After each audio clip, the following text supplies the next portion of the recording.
to national championships runs through NCAA.com and the NCAA Sports app. And whether you follow one college team or all of them, it's never been easier to get the content you want all in one place. With live broadcasts of multiple championships across all divisions. With exclusive access. Ready to go? It's out for fun. And highlights for every single championship. Stay in the game all season long with NCAA.com and the NCAA Sports app. This telecast is copyrighted by the NCAA for the private use of our audience. Any other use of this telecast or any picture, descriptions, or accounts of the game without the NCAA's consent is prohibited. Good evening. Welcome inside Bridges Gymnasium. It's NECC basketball on Granite State Sports Network. We have the 4th-seeded Eastern Nazarene Lions in the house tonight, taking on the top-seeded New England College Pilgrims. Alongside Dan Salzer, I'm Justin Sawerski, bringing you the call for tonight's action. It's a doubleheader tonight. It was a little skeptical as to whether or not we'd actually have 2 games here tonight, Dan, but 6 o'clock start here tonight for the women's semifinal, and then to follow the men's semifinal. Both teams here for New England College, the top seed, but getting into this game in particular, it was a completely different basketball game in Eastern Nazarene compared to how it was here on Tuesday night. Obviously, New England College victorious in their opening round win against Southern Vermont. Very lopsided.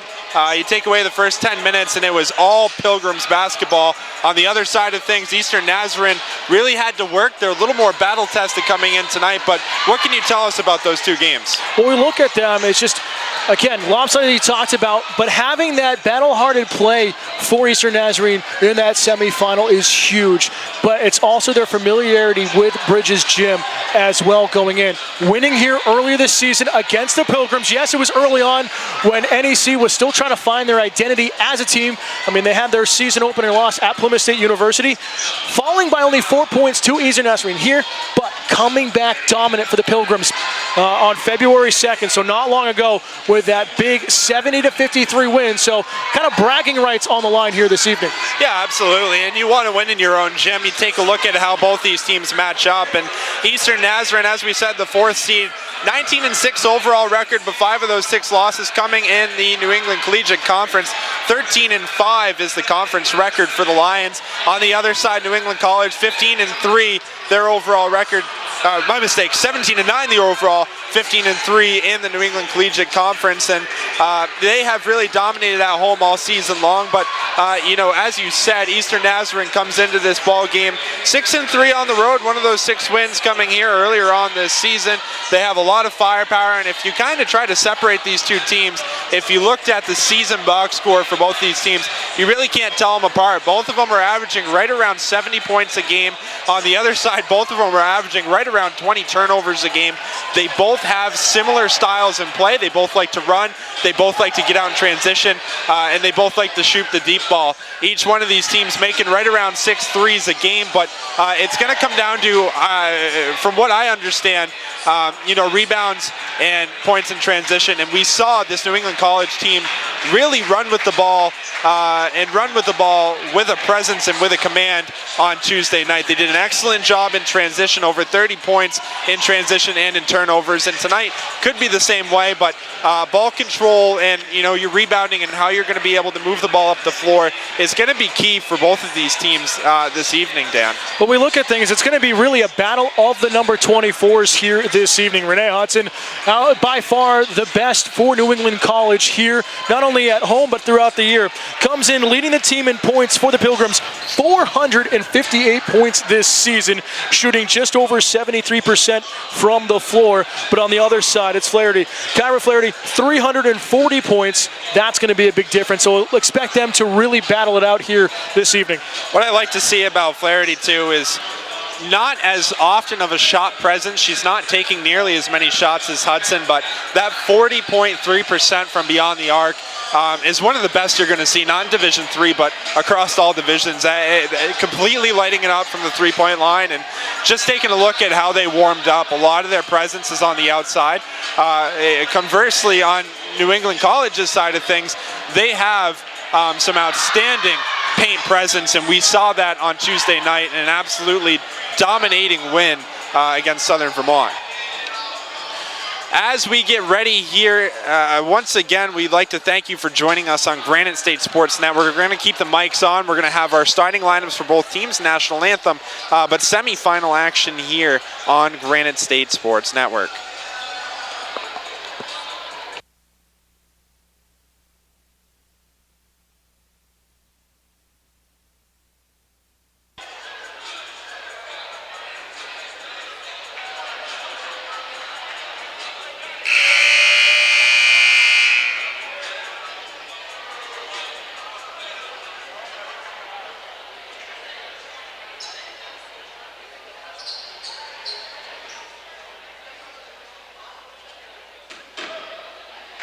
Good evening, ladies and gentlemen. Welcome to Bridges Gym on the campus of New England College for tonight's New England Collegiate Conference Women's Basketball Semifinal featuring the number 4 seed Lions of Eastern Nazarene College and the number 1 seed Pilgrims of New England College.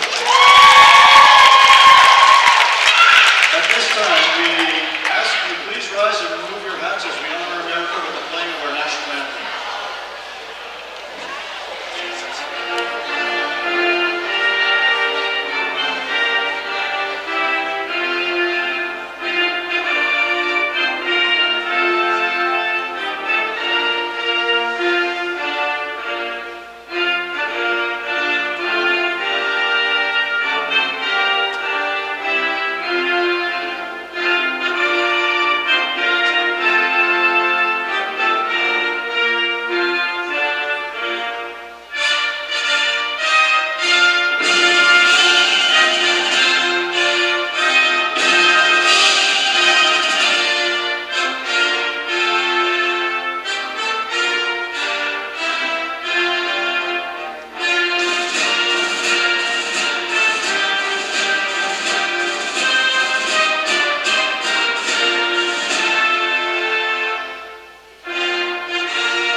From Eastern Nazarene, starting at forward, a 5'8" junior from Frisco Beach, California, number 20, Courtney Barbaugh. From New England College, starting at forward, a 5'6" junior from Gallatin, Tennessee, number 24, Renee Hudson. From Eastern Nazarene, starting at forward, a 6-foot junior from Lewistown, Montana, number 24, Kira Havarti. From New England College, starting at forward, a 5'11" freshman from Hollywood, Maryland, number 35, Kayla Goldridge. From Eastern Nazarene, starting at guard, a 5'3" junior from San Francisco, California, number 5, Shannon Sav. From New England College, starting at guard, a 5'5" junior from Bergenfield, New Jersey, number 12, Haley Martin.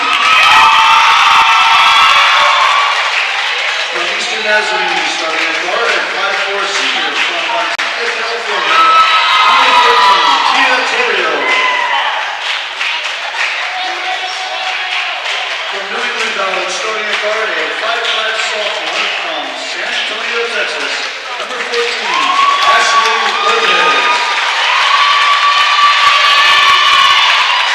From Eastern Nazarene, starting at center, a 5'11" senior from Lancaster, Ohio, number 0, Emma Farrow. And from New England College, starting at center, a 5'9" junior from Dorchester, Massachusetts, number 25, Dahlia Bluebell.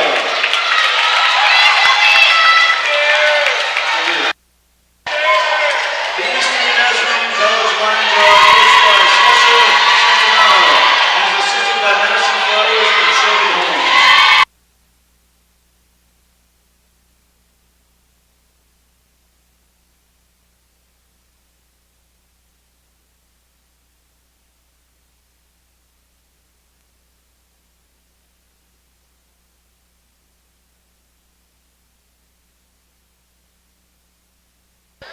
So we got our look here at the starting lineups. We'll take another look and we'll run through them one more time with you. First for the 4th seeded Eastern Nazarene Lions.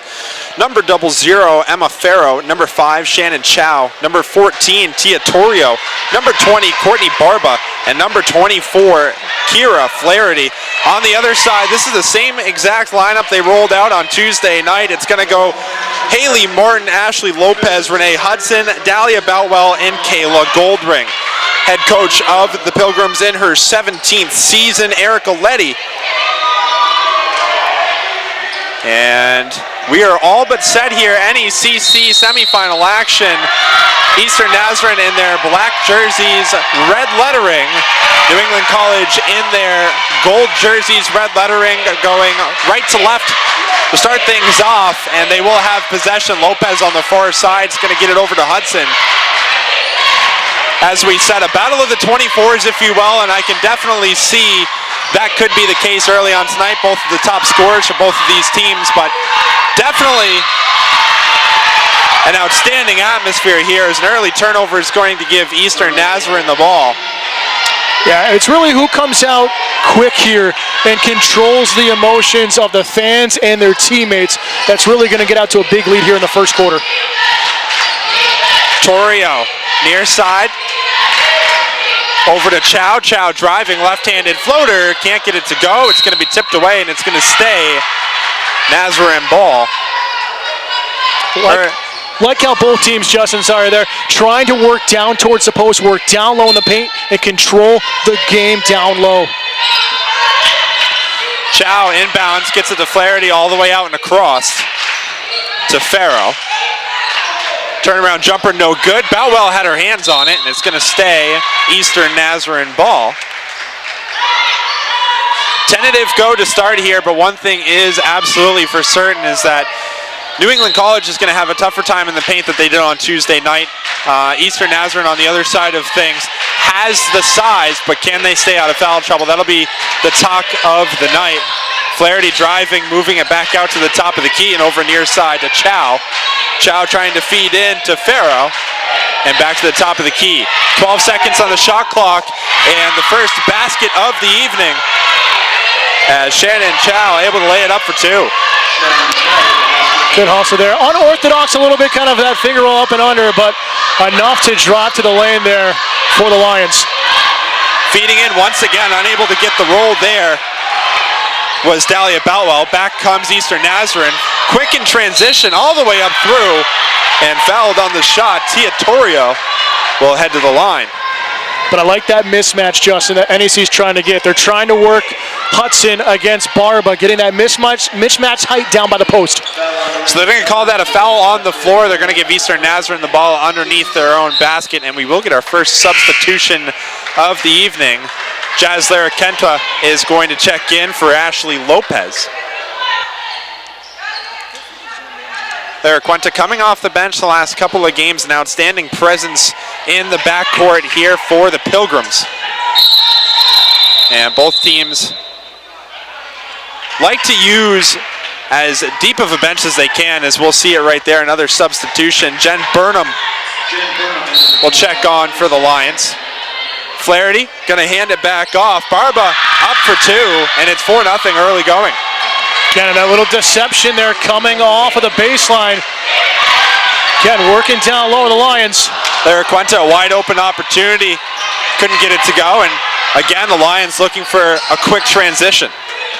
Torrio inside the paint will dish it out to Chow and across. Runner no good. Left hand of Burnham, but again, New England College unable to corral the defensive rebound. So it'll be Eastern Nazarene ball. We talked a little bit, Justin, before we went on the air, is just how much it was easy for NEC to start in their quarterfinal game, that maybe that might be kind of playing a hindrance here to start in the semifinals. Barba inside to Flaherty. Flaherty's going to be tied up by Hudson. And it's going to stay Eastern Nazarene ball again. Flaherty pointing to herself saying that was me, and you could tell there she got the ball just inside the paint, kept it low for a little too long, and for a small guard like Renee Hudson to get in there and stir things up. So again, Lions ball underneath their own basket. Off, unorthodox shot there out of the hand of Courtney Barba, no good. And Renee Hudson will walk it across the timeline. About as loud as you're going to get all night, and it's so early going here in Bridges Gymnasium. An outstanding atmosphere as Martin's step back jumper rattles out. Again, the Lions in transition. Torrio gets it out to a wide open Chow for three, and she's got it. 7-0 start for the visiting Lions, and some adversity early for the Pilgrims. Really surprised that Coach Letty hasn't called a timeout, but we'll get one here with a stoppage of play in the corner with maybe it's blood, but either way, it just seems that though because of the energy here inside Bridges Gym, that maybe just the miscommunications is stepping in right now for the Pilgrims. Meanwhile, couple of subs looking to check in. I believe Coach Letty wants them in now, and she's going to get a couple more substitutions. Kayla Goldring will check back on, as well as Brianna Paravel. And another substitution here for the Lions, as Farrell will check back on. I believe Courtney Barba looks like she had a bloody nose, and just out of the sake of play, they're going to have to take her out and get it cleaned up, but appears to be all right. Nonetheless, New England College ball. Lopez moving back to the top of the key, trying to use the screen from Goldring. Instead, a skip pass is turned over. Burnham with the hands, and she leads the break, but she's going to turn it back over. Lopez, a great job in transition defensively. Just takes one shot. Pilgrims just need one kind of mid-range jumper to settle themselves down. Lopez nearly double dribbled there. Instead, gets it to Hudson. Hudson stand in three, no good. Defensive rebound by Shannon Chow. And the Lions running the court once again. A great move by Chow in. And the left-hand layup's good. It's a 9-0 start. Unbelievable start here. The Lions just pounding inside the paint here and not afraid of New England College. Again, they won here back in December. It was a 4-point win, 80-76. Goldring, turnaround jumper, can't get it to go. Rebound by Lopez, kicked out to Hudson. Hudson a deep three, no good. Goldring, another offensive board. Moving in with her left. Right hand hook, no good, but Lara Quinta there on the offensive board, and finally the Pilgrims are on the board. That's just great hustle down low. You see that Marconte with a great work, but it's just Hudson, her outside shot, she loves that right wing, and it's not like she's coming up short, she's getting too much mustard on him right now, just with the energy we hear inside Bridges Gym. Torrio had the shot initially, instead gets into Lopez, and Lopez ends up touching the ball across the touchline. 5:22 left in this first quarter, and already a deafening atmosphere here inside Bridges Gym. That ball last touched, I believe they're going to say off Farrow, and it will be a turnover. You're right, even with our headset, we can barely hear each other up here in the press box. And it will stay New England College ball. The press box, as you call it here, Dan, we're about as enveloped into the rest of the crowd as we can get as we reach the midway point here in this first quarter. Lara Quinta using a screen from Goldring. Step-in jumper does not touch anything. Paravel with the tip, but it's going to be right into the hands of Torrio. And Torrio again wanting to push. Back out, sets up an offense. I'm really surprised that NEC is still staying in the man-to-man and not going to like a 2-3 zone to try to protect the baseline. Great off-balance shot by Jen Burnham. Burnham rattles it home, and it's back to a 9-point lead for the fourth-seeded Lions. Hudson trying to get an offense going. It looks like this Pilgrim offense stuttering in the half court, but Hudson throws it up, gets it to go. Her first bucket of the night, and it's 11-4.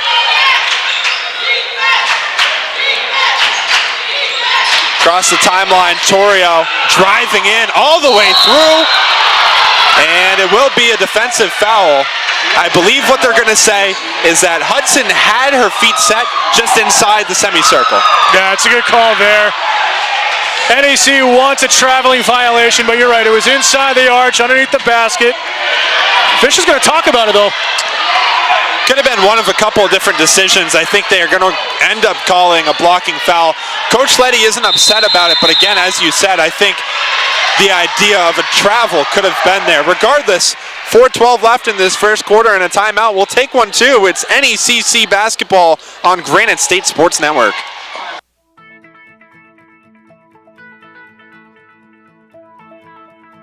College has given me the flexibility to pursue my passions and my interests, and I've recreated my identity for myself aside from just being an athlete. My greatest personal discovery has been that I am capable of doing things that I didn't know I was capable of doing. To be able to study what I wanted to and continue to play the sport I love, all of those things came together very nicely in one package in Division III.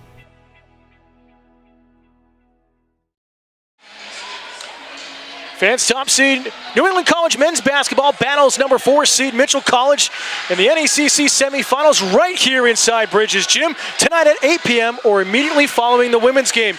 Catch all the action right here on the Granite State Sports Network.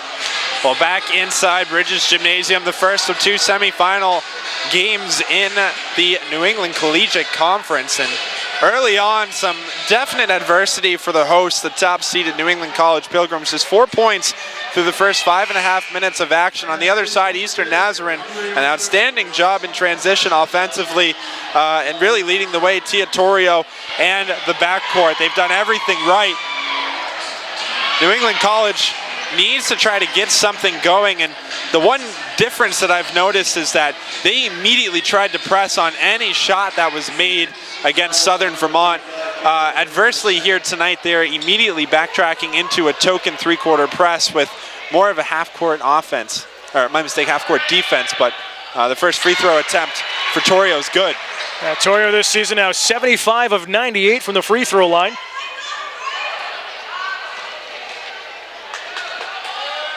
Team as a whole shooting just shy of 70% as she knocks in the second. And it's back to a 9-point lead with 4 minutes to go.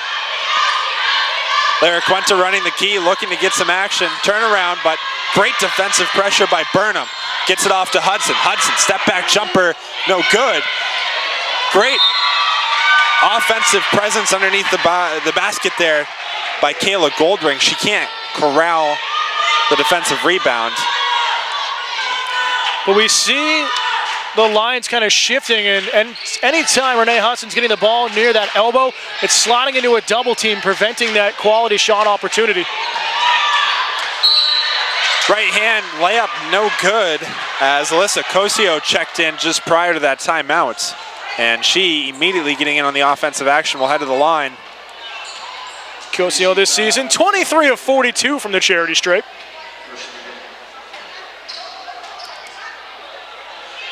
First attempt will be a touch long. Cosio, one of 4 seniors on this Eastern Nazarene team, the Santa Barbara, California native. One thing to point out as well, Dan, for a small liberal arts school, as the second one is going to miss, but for a small school in Quincy, Massachusetts, right around 1,000 students on campus, not one of them is from Massachusetts or even New England. You take a look at this roster: Ohio, California, Texas, Arizona, Utah, a couple from Hawaii, one from Montana, and one from Nevada. It's a very interesting lineup, but obviously the coaching staff for Eastern Nazarene getting them to work hard. Conversely, on the other side, Peerville able to muscle her way in and get her first basket of the night. A foul. Looked like a hand check on Lara Quenta. We talk about ENC, it is that coaching staff and their ability to recruit, even if they can't make the travel, to see great talent around the country. A turnover there as Goldring's able to pick it up, and a foul near midcourt.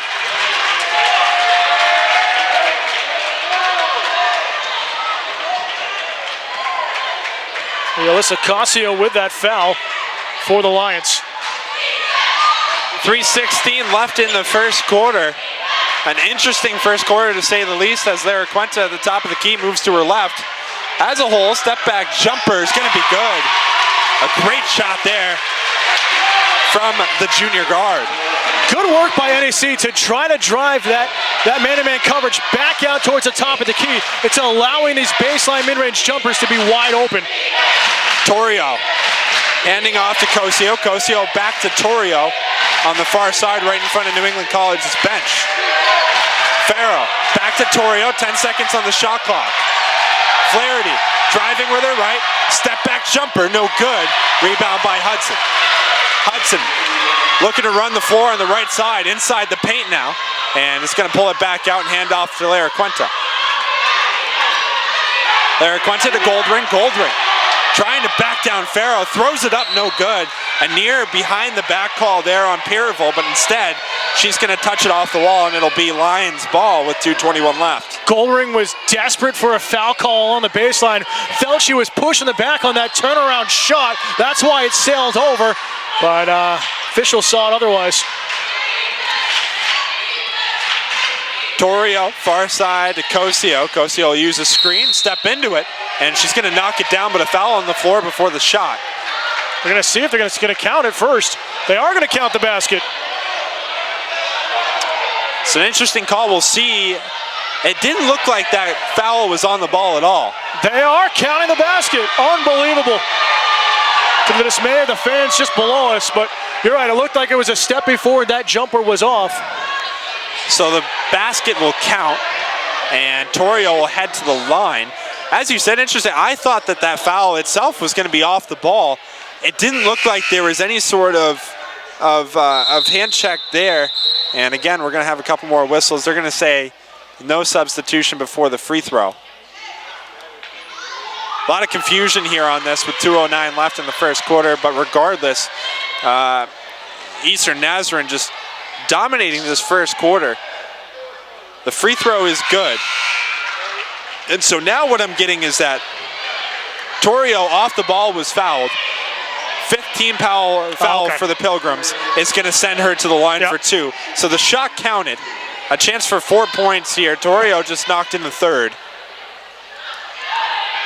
And she's going to be a perfect 4 for 4 to start the night at the charity stripe. It's a 17-8 lead with just over 2 minutes left in the first quarter. All right, bonuses are going to come in a big play here tonight. We talked about it during the pregame show. Hudson, right-hand layup, a little too strong. Rebound by Torrio. Torrio looking to push. A 2-on-3 the other way, and Wisely is going to pull it out. A wide open Burnham. Can't connect. Farrow there on the offensive board. Back to Burnham. That ball is blocked away by Hudson. Hudson getting her hand in there and now looking to run the floor on the offense. Blocked away. Cosio with the rejection. 2-on-1 the other way. They get it down to Flaherty, and Flaherty lays it up with the left hand for 2. Cosio kind of playing that sneaky linebacker in football, just watching the eyes and just waiting for Hudson to make that move. She saw the tape well and stripped that one clean. Once again, these two teams play so similarly. They both like to run the floor. They both like to get in on the action. And another turnover. A great lead pass up, but a better defensive effort from Hudson. And now Hudson has numbers. Goldring sets her feet, able to lay it up and in. Just under a minute left in the first, and it's back to a 9-point Lion lead. Just really impressed by Renee Hudson. Throughout her career, just the hustle play. She may make a mistake on the attack, but she will hustle back and never give up on any play. 40 seconds left here in the first quarter. Burnham pulls it back out, tries to feed to Flaherty. Jump ball possession arrow is in Pilgrim favor. And checking in for the first time since the injury is Courtney Barbara, the junior guard/forward from Pismo Beach, California. And she brings a real dynamic threat, kind of deep range shots for the Lions. 4-second differential between game clock and shot clock here in the first quarter as we hit the 30-second marker. Hudson getting it into Goldring. Goldring was begging for the ball just outside the block, but an offensive foul called. A great defensive play by Emma Farrow is going to turn Goldring over. And another foul outside the paint that if you're head coach Eric Coletti, you don't want to see. No, it's just Great work reading the baseline, knowing you're away from the paint to set your feet on that spin and draw the offensive foul for the Lions. Again, the fouls have been kind of flip-flopped as in favor right now of Eastern Nazarene, and that was the first time I can say a definitive charge was called in this game, but 15 seconds left in the first quarter. Flaherty nearly travels, gets it across to Torrio. Torrio, near side, 5 seconds left on the clock. A deep shot here by Torrio, a prayer just inside the free throw line, does not clank the iron, and after one, a 9-point lead for the 4th seeded Eastern Nazarene Lions in the New England Collegiate Conference semifinal. We'll take a break here on Granite State Sports Network. I did receive a non-athletic scholarship upon entering school. I got the presidential scholarship, which was huge for me. I think there's more opportunities for academic scholarships in Division III. I did receive academic scholarships. Just being involved on campus, being a leader, all those things combined kind of get me recognized. It's a great experience for me.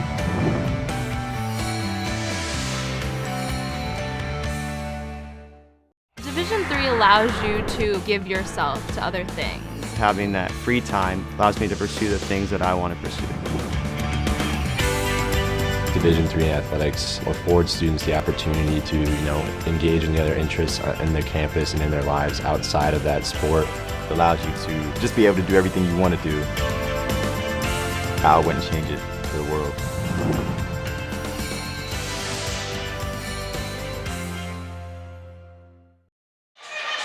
Fans now through February 25th get 20% off all hoodies at shop.necathletics.com. Select from your favorite team logo or choose from a variety of pre-made styles. Find everything you need to show your Pilgrim pride.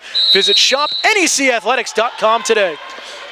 Tia Torrio leads the way with 6 points, and it's a 19-10 lead for the Lions after 10 minutes. They'll start off with the ball right in front of us. And as we progress through, a lot of work to be done here for New England College. Definitely the style of play they want to play. And a foul is going to be called. To be honest, Dan, I didn't see a lot of that, but it did look like a lot of contact by Boutwell on the attempted screen. It looked like it was Sydney Ovia who checked in to start this second quarter that got cleaned out just in front of the elbow. Yeah, we see Bello trying to plead with the officials, saying that was a moving screen, so it should have been an offensive foul, but again, I didn't see all of it, but regardless, another tough break. That's Boutwell's first, luckily. But a couple new faces in here for both sides. We'll get them to you in a moment. Torrio moving back to the top of the key. Near side to Burnham. Burnham to Barba. Barba looking to drive in, and a foul is called. That's a tough one against the Pilgrims, though. 2 quick fouls in 32 seconds. Martin thought she had her feet planted, but I guess just having her hips turned a little bit too much there, even though her hands were up, will draw the foul. So shooting 2 here for the first time tonight, Courtney Barba. She'll hit the first Barba this season now. 50 of 72 from the free throw line. We'll get it back to double digits. Sharice Thomas checked in there prior to the second free throw. Mariah Thomas also checking on for the first time tonight, as it's the largest lead of the game, 11 points. Again, already 2 team fouls here in the first minute of the second quarter against NEC. Pilgrims have gone to a deeper bench than they did on Tuesday, as finally Hudson gets one to go down from beyond the arc. A big time 3, cuts it back to 8.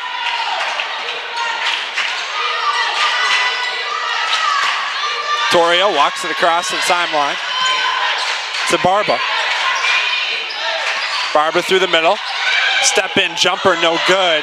And it's all gray jerseys around the ball. A much needed defensive board. And again, Renee Hudson right in the center of attention. She takes it down. Step back 3 is no good. There's a foul off the ball down on the baseline. safe to say through the first 12 minutes or so of this game, it's a lot more tightly called than it was on Tuesday for either side, as both teams starting to get themselves into foul trouble. Hudson does not hit anything, and that ball eventually touched out of play by Sharice Thomas.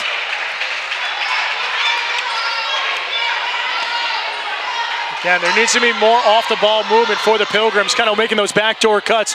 Both teams have worked since the beginning of the first quarter to move that defense out towards the top of the key. It's opening up lanes, but there's not a lot of off-the-ball movement for NEC like we've seen with the Lions. Screen set, Burnham tries to roll it in, and it was off her hands. Back come Renee Hudson and the Pilgrims. Hudson going 1-on-3. Off the glass, no good. Loose ball, and a foul is going to go the other way.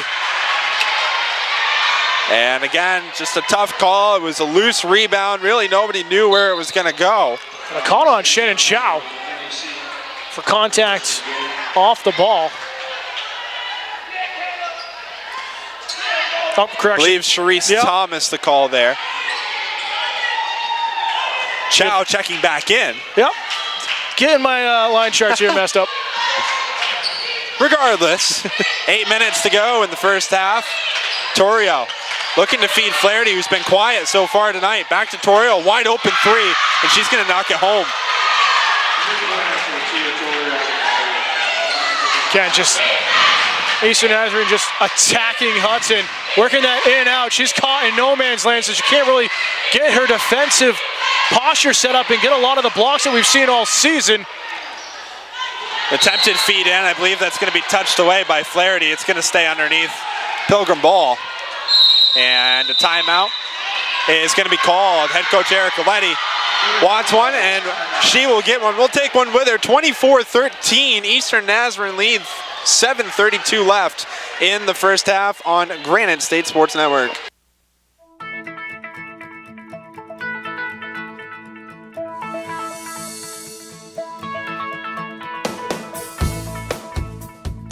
When you're in college, you kind of find out who you are.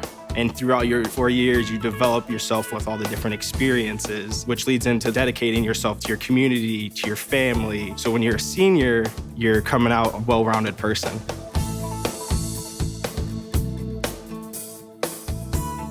College has given me the flexibility to pursue my passions and my interests outside of the classroom and outside of the court or field. I've had the ability to get into different activities and organizations, and I've recreated my identity for myself aside from just being an athlete. Getting to be involved in a lot of different things, ranging from obviously being a student athlete to getting involved with my campus and my community, and not only being allowed to do that, but being encouraged to do that. The opportunity to be able to study what I wanted to and continue to play the sport I love, to have the professors know me on a personal level, all of those things came together very nicely in one package in Division III.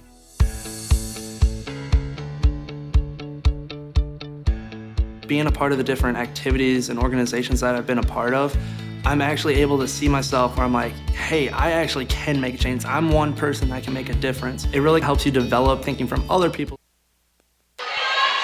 Back in action, 7:32 left in this first half. New England College ball, 14 seconds left on the shot clock. Ensuing the home team's timeout, now down to 10 as Hudson sets herself up on the top of the key. Looks for her screen, she's gonna get one in Thomas. 4 seconds left to feed into Thomas, and it's up for two. It's flashy, but the biggest thing is that NEC is starting to move off the ball. They're seeing that double team come up on Hudson and able to wait just long enough to get that feed down inside. Again, back into that half-court man-to-man defense that they were playing to start off this game. They were full court the entire game against the Mountaineers Tuesday night. That looked like it should have been a travel. It wasn't, but it doesn't hit anything, and Renee Hudson's going to pad the stats to the defensive board. She's going to take it all the way in right-handed, blocked by Flaherty, but a foul's called. Yeah, it was a late foul call, but there was definitely a whack on the arm. That's why the shot came off so low. So 2 shots here for Renee Hudson, her first time at the line tonight. So you look at Hudson from the free throw line, trying to find it, so good for me. 90 of 121. She's going to knock down the first.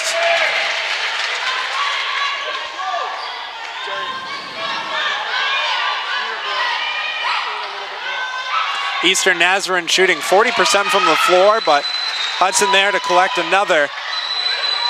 And it's back down to a 7-point lead.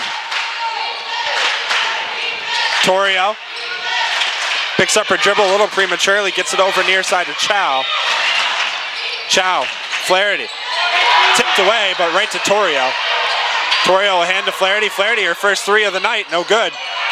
Loose ball is tipped out, and it's gonna stay Lions ball. Pilgrims are doing better shifting down low inside the paint. One, avoiding the 3-second rule as well, but it's just struggling on the changes here, getting back out top. Torrio had a lot of space top of the key, did not want to take the shot. Instead gets it to Barba, who drives.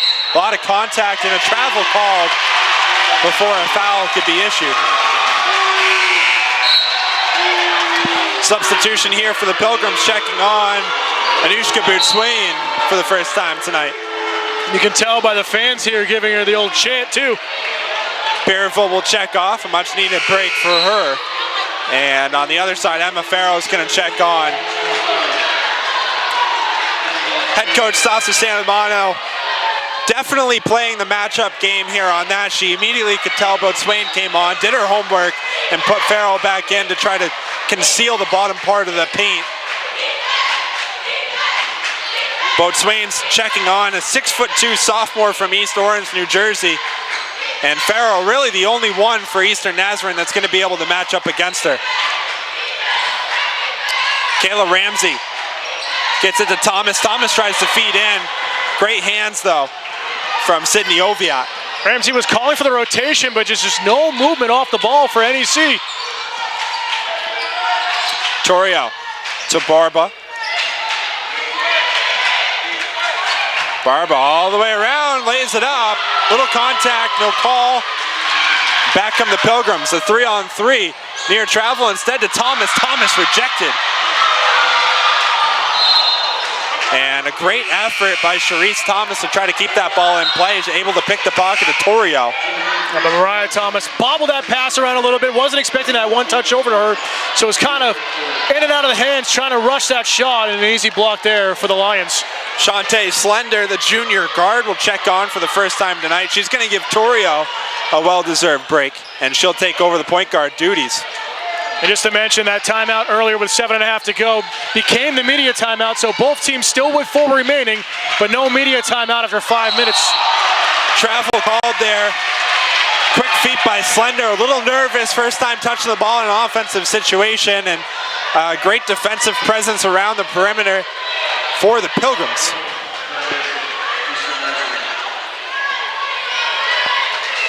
So Hudson gonna walk it across the timeline here as we reach the midway point in the second quarter.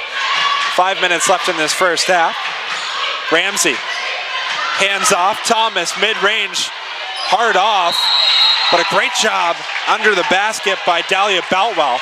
It's gonna stay New England College ball as the possession arrow is in favor of the home team.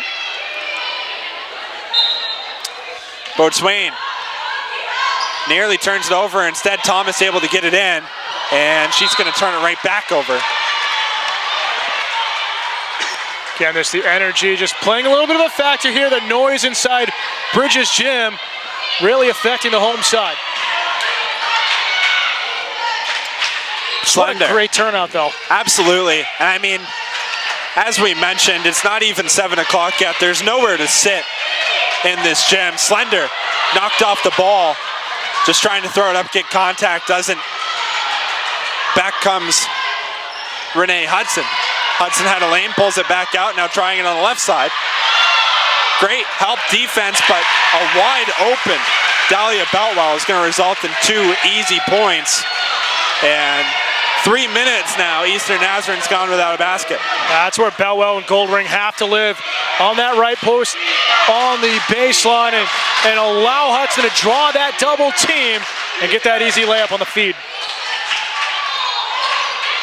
Step in jumper, no good. Hudson, another defensive board, and she wants to push. Pilgrims wanted to travel though on great feed in, and a timeout called. Head coach Sasa Sanamano wants one as it's back to a 3-point Lions lead. 3:45 left in the half here on Granite State Sports Network.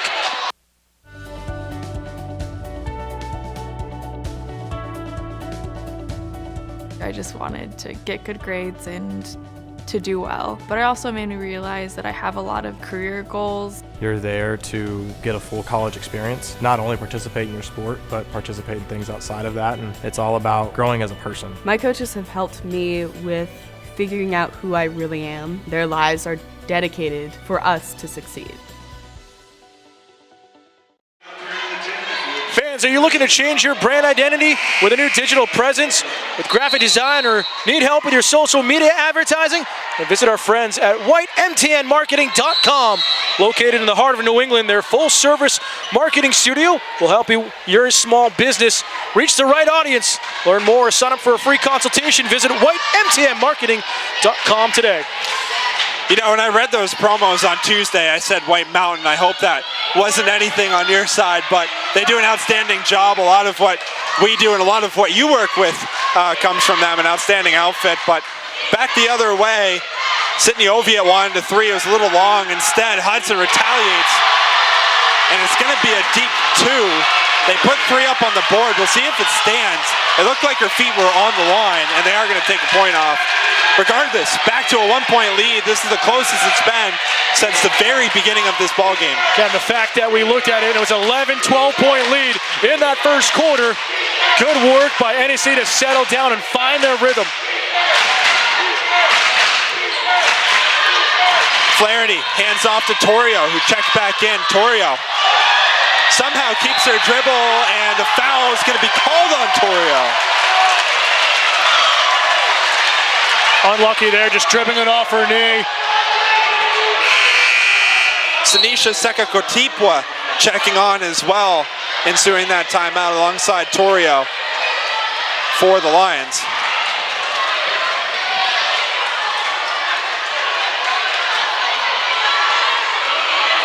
So Hudson will walk it up inside 3 minutes in this half. Hudson using a screen, step back three, no good. Right into the hands of Sekakotipwa. And back comes Torrio. Torrio, left hand, all the way in. A lot of contact and no call, but somehow able to get back in on the action. That ball finally out, and it's going to go back NEC's way. Botsman, Anusha Botsman, you hear the Noosh chant coming in the background. Able to get that block down underneath the basket. Ball was loose, and it just rolled out to the end line there with bodies really lying all over the court. So the first chance all evening for New England College to retake the lead. Eastern Nazarene has led for the first 18 minutes. Hudson hands it off to Ramsey. Ramsey looking to feed the ball in. Turnaround, but blocked, and a foul is going to be called on Flaherty. That's a tough one there on Flaherty. They're saying she's over the back, but looked like she had all ball kind of stuffing on top. Nevertheless, NEC to the line. So a tough break, but it is going to put Perryville on the line. Perryville this season only 16 to 36. Misses the first. This team as a whole shooting under 65% from the free throw line, and you have to assume that you claw yourself back being down by 13 at one point in this first half. Every point is going to count, and so far it's proved to be, as Perryville's going to miss on the second. Great box out by Farrow. Sekakotipwa at the top of the key, trying to feed into Farrow, and a foul is going to be called there on Boutwell. Reach in, and deservingly so, but Boutwell knew it right away. Reached in and tried to pull back in time, but officials saw that one easily. It's only Boutwell's first, as both teams now have 4 fouls, so the next foul on either side will result in a pair of free throws. That ball somehow makes its way into Farrow on the top of the elbow. She can't connect, but in there to pull down the board is 5'6" Kayla Ramsey. Now Hudson moves out, sets herself up directly on the top of the key, looking for a pair of screens. Great help defense, and she's able to find Paravel, but it's thrown away. Boutwell did a great job getting underneath it. Paravel was open, but her hands weren't ready for the pass. But again, it's that Lions disguising, kind of quickly switching almost to a zone, you would think, kind of that 3-2, or that 1-2-2 almost what it looked like, even though it's man-to-man, but switching off quickly, and then they're pinching Hudson against the sideline. Seka Quatipua, top of the key, needing to use a dribble, and she finally does as we're nearing a minute here in this first half. Step back jumper, no good. Up there to get the board though is Torrio. A lot of contact. She throws it up and she will be fouled. Looked like a travel. It did, but also before, it looked like an offensive foul on Torrio on the push-off. NEC wanted that.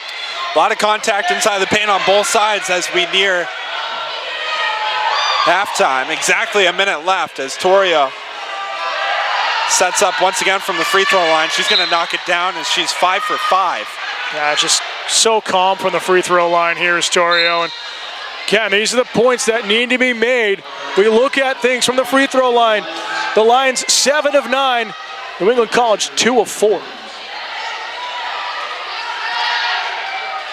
Torrio on the closed end is gonna knock it down. 6 points for her just from the free throw line as Burnham and Barba both checked in. Lopez also coming on here for New England College. 50 seconds left in this first half. It has been back and forth. New England College crawling themselves back in. And a right-handed layup there by Dahlia Boutwell is good. It's back to a 1-point Lion lead. That's what the Pilgrims need to do. They just need to work the fouls and drive towards the basket and try to get back into this from the free throw line if they're rejected. Burnham on the far side. Now moving inside the paint. Off the foot of Farrell, but Torrio is there. Lucky break for her. She steps into her jump shot well long. And an offensive foul is going to be called there on Emma Farrell.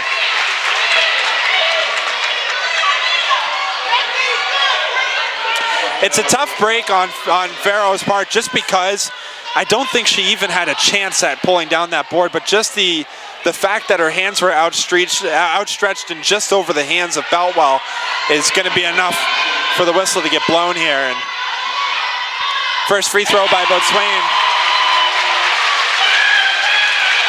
Excuse me, Paravel at the free throw line. She's going to knock it down. 1 for 3 now this evening from the free throw line. And she'll knock home the second. So the first lead of the night here for New England College. Shot clock off, 12 seconds left in the first half. Torrio moving to her right. Now back across to the top of the key. Inside the paint, all the way in. She's going to lay it up. 1 second left and time's going to expire.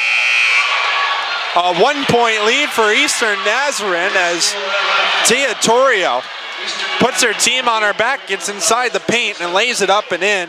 28-27 your score after the first half. Dan, any last words before we close? Biggest thing is Torrio is putting the Lions on her back right now, whether it's defensive or offensively here on the hardwood.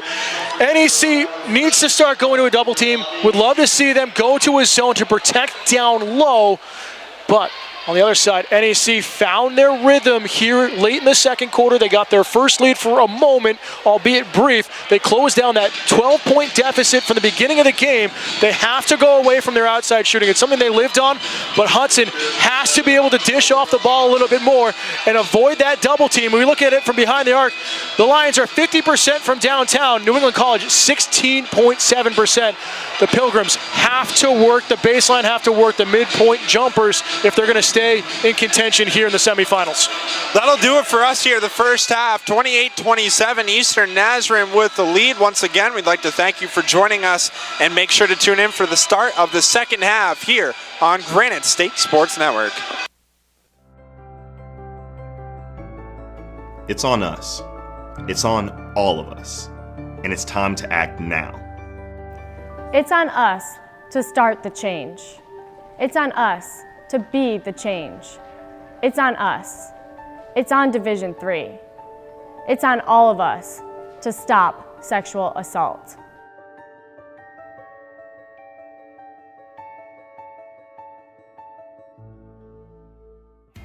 Something I discovered in myself is that if I have a goal, then I can accomplish it. It's a well-rounded experience. At a Division III school, you primarily a student athlete, so the school is really shaped around you developing yourself as a complete individual. It helps a lot that you have a family with your team that can guide you.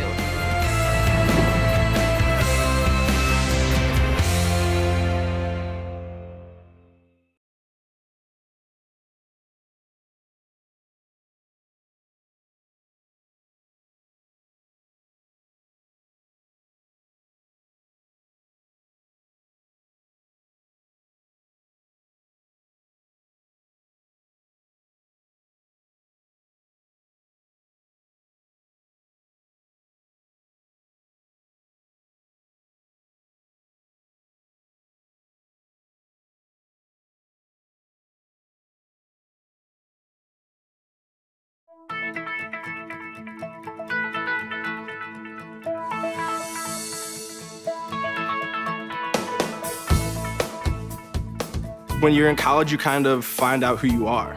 And throughout your 4 years, you develop yourself with all the different experiences, which leads into dedicating yourself to your community, to your family. So when you're a senior, you're coming out a well-rounded person.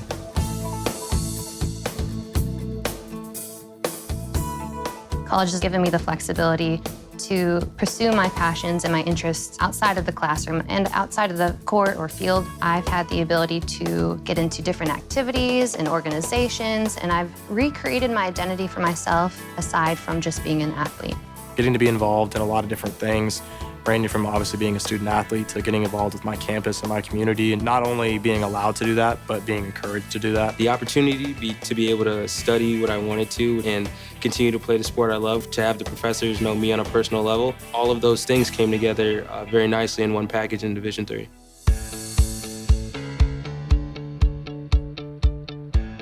Being a part of the different activities and organizations that I've been a part of, I'm actually able to see myself where I'm like, hey, I actually can make a change. I'm one person that can make a difference. It really helps you develop thinking from other people's perspectives and looking at problems from outside the box. Division III has helped me to develop teamwork skills, critical thinking skills, time management skills. I've definitely learned how to really be myself. I found out, yes, I am actually a good leader, and yes, I can actually put myself forward because I am good enough. I can do it.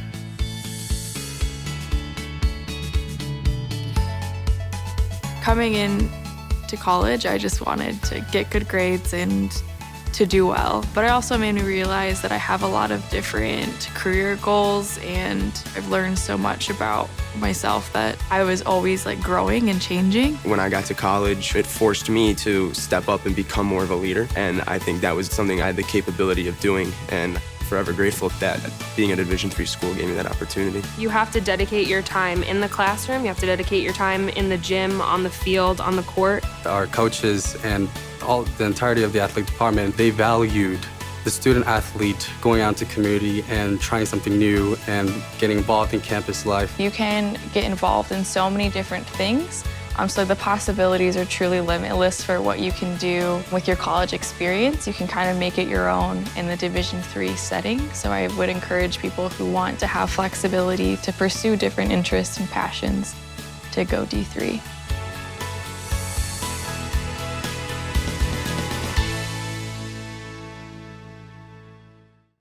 Hi, I'm Mark Emmert, president of the NCAA. We at the NCAA are committed to making sure our student athletes make the most out of their college experience. That means getting a degree. Doing well in school will help you make the most out of your education as well.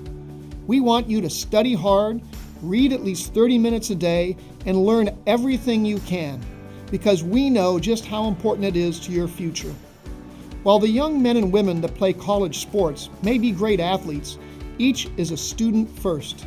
Just like you, NCAA college athletes need to stay focused on their health and their schoolwork. Very few of them will go on to play professionally. That's why education is so important. What they learn on the field and in the classroom prepares them for life. Just remember, every NCAA student athlete was once a third grader too. Education is important at all levels, from elementary school all the way to college. With lots of hard work, those college athletes made their dreams come true. So can you. Doing well in school this year will set you on the path to opportunity and success.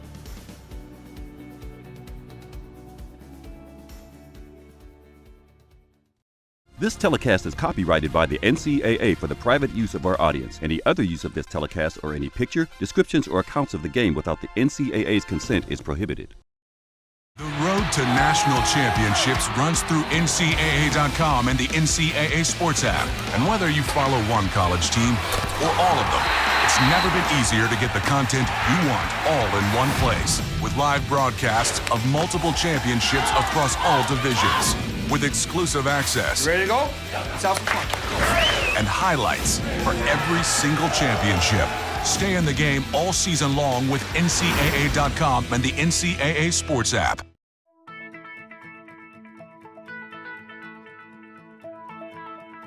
College has given me the flexibility to pursue my passions and my interests, and I've recreated my identity for myself aside from just being an athlete. My greatest personal discovery has been that I am capable of doing things that I didn't know I was capable of doing. To be able to study what I wanted to and continue to play the sport I love, all of those things came together very nicely in one package in Division III.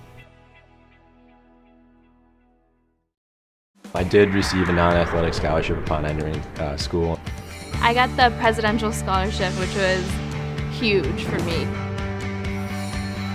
I think there's more opportunities for academic scholarships in Division III.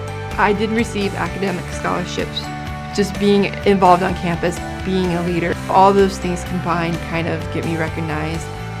It's a great experience for me.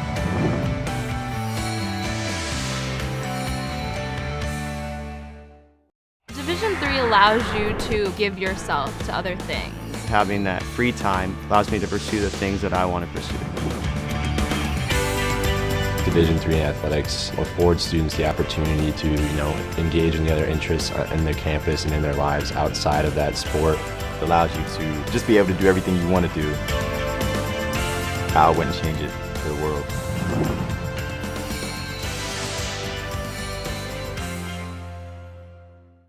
For the love of the game. But for those of us who are Division III student athletes, it's more than that, a lot more. Sure, the game is important, but as we work so hard to build both mind and body, it's more about team. That is why NCAA Division III teamed up with Special Olympics, and in giving the gift of sport to those for whom it seemed an impossible dream, we are working to make this a better world. Help us keep that dream alive. You can make a difference. Diving in college taught me to strive and be the best athlete I can be, but also the best student I can be. My coaches always made sure that the student comes first, because not everyone's going to become a professional athlete. So they make sure that we will do great in academics. I knew that would only open the door to my future, and I'm really excited to start my dream program for physical therapy.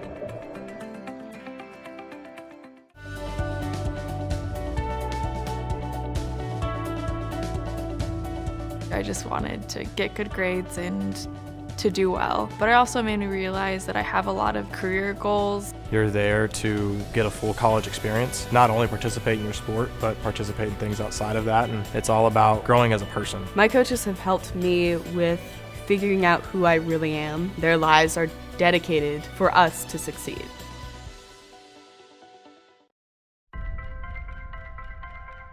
I'm a Division III student athlete, and I know how powerful words can be.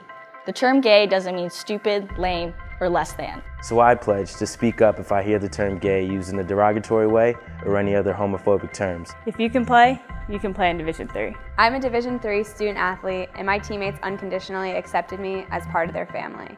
So now I pledge to do the same for others. If you can play in Division III.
Back inside Bridges Gymnasium. We're about a minute away from starting the second half, but a 1-point lead for the Lions after 20 minutes, and it has been the Tia Torrio show.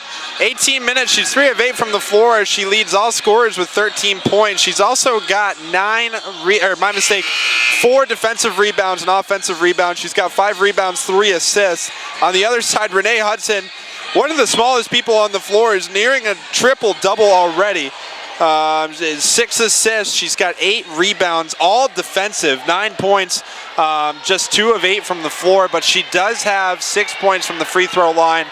And really, as we said, it's been all about how both of these teams are going to be able to get into transition. The officials here are not happy with the fact that the clock got shut off at 25 seconds. But regardless, a wild game to start. It was a 13-point lead at one point for the 4th-seeded Eastern Nazarene Lions before New England College stormed back and everybody got involved. Dahlia Beltwell had 6 points in the second quarter, and it's brought the Pilgrims back to a 1-point deficit. But we look at things, it's a fresh game. Yes, it's a 1-point differential, but forget the first half. Work through your transitions at halftime and come out strong here. Turnaround no good. Farrell with the offensive board. Gets it out to Barbara. Barbara to Torrio, and Torrio wants to reset. Torrio, great move inside the paint, is going to be fouled. A great defensive effort, I thought, by Beltwell. She had her hands straight up, and Torrio kind of threw the shot up into her. She gets called for the foul. I think her feet were moving, though. It's going to be on the floor regardless. And another foul, back-to-back on Beltwell. That's her third. Yeah, she's going to have a seat here. So she's going to check off. Pierreville's going to check on.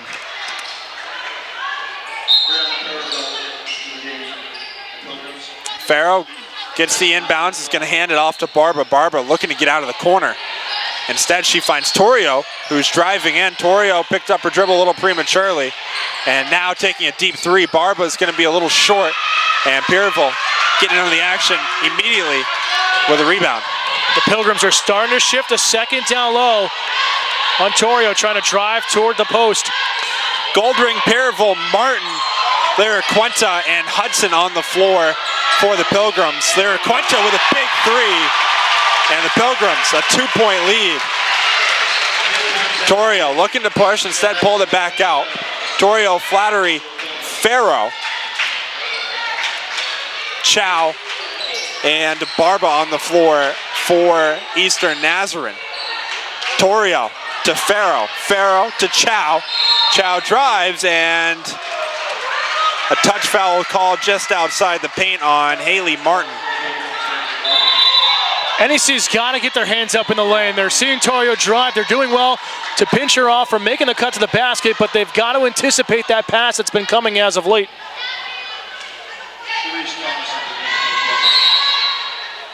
Martin's going to come off, and Sharice Thomas will check in. Flaherty underneath the basket, an easy bucket. That's just her third and fourth point of the night.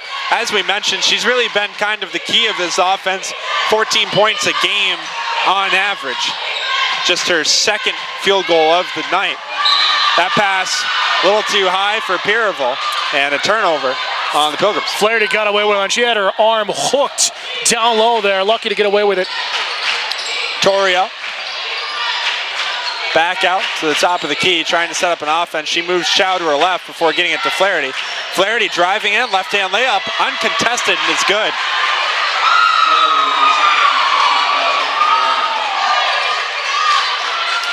So foul issue starting to become a factor for New England College. Martin's off with 3 fouls. There are a handful of other players with 2 fouls, nearing 3, including Beltwell. Hudson picked up her dribble, gets it to Pierreville. Pierreville, step back, Jay, rims out. A great box out by Farrow, but after the play, she's going to get called for the foul. Yeah, she's just trying to screen off a little bit too much there and stepped in way of NEC. They're trying to go for the loose ball.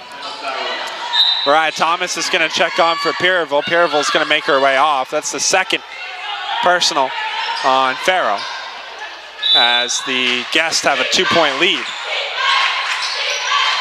Thomas de la Cuenta looking for Hudson on the screen. She finds her. Hudson's three is good. Renee Hudson buries her second three of the night, and it's back to a 1-point Pilgrim lead. Again, getting that screen early on, allow that open shot attempt from the corner. Barba driving, can't get it to go, and a foul is going to be called on Flaherty. Flaherty trying to get on the offensive board. Hudson already had it in her hands and was driven on the floor afterwards. A tough break, but Hudson picks up her 9th rebound of the night. I wonder if Flaherty even saw her. Yes, the gray uniforms, the Doc paint. I don't think she realized she was down there on the post. Lara Cuenta, top of the key, over to Thomas. Thomas on the far side, moving to her right. Nearly picked up her dribble instead. Across to Boutwell. A deep three, no good. Rebounded by Barba and handed off to Torrio. Goldring not known for outside shooting, trying to pull up there for the Pilgrims. Thomas got away with a foul and the 10th rebound of the night into the hands of Renee Hudson. Hudson pushing before pulling the ball back out. Step back three is good. Unreal. That's all because of Chow. Kind of close to an illegal screen, that moving pick, but still working down low in transition to open up that space for Hudson. Largest lead of the night for the Pilgrims. It's 4 points as Torrio picks up her dribble. She finds Flaherty. Flaherty run into, and a foul is going to be called on Thomas. Just like that, 4th team foul on NEC with still 6:20 to go in the third. Burnham and Cosio check on for the Lions. Boutwell and Peerville check on for the Pilgrims.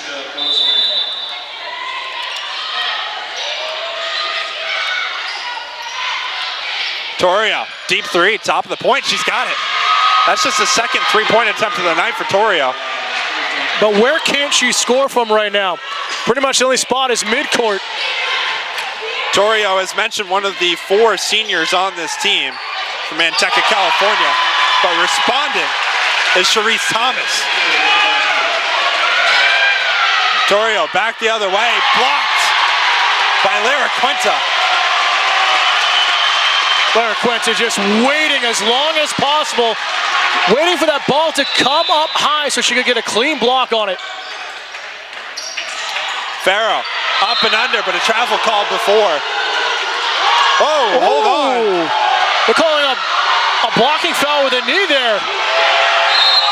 And head coach Erica Letty's about as close as she has been all night to a technical, and she will be teed up. Yep. We've said, I was going to say she's been animated, especially with the frustration with her defense here this third quarter. And this is really going to change things in favor of the Lions. Coach Letty coming onto the court. I think that's the reason why she got teed up. Couldn't hear what she said, obviously, but she had her plenty of time for warning. We saw the official hold her hand up. Coach, I've heard enough. Waited a good 5 seconds. She took another step out of the coaching box and got teed up.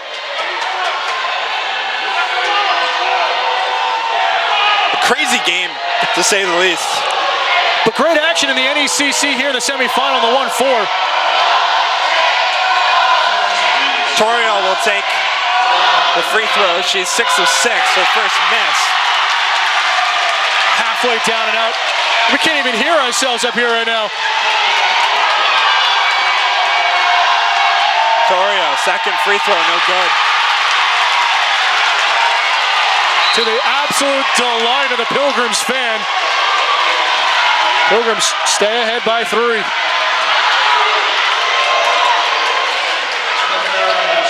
So now Farrow will be at the line for 2.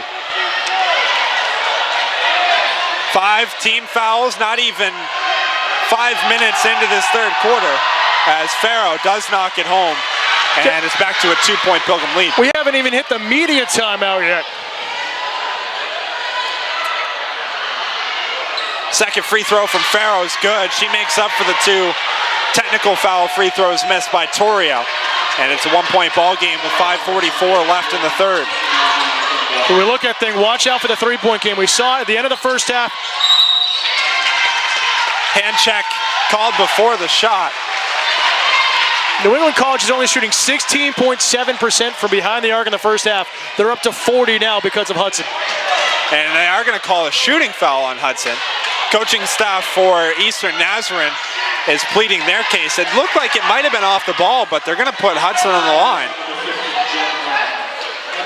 It's going to be Burnham's first team foul. Hudson so far 2 for 2. Rims out on the first.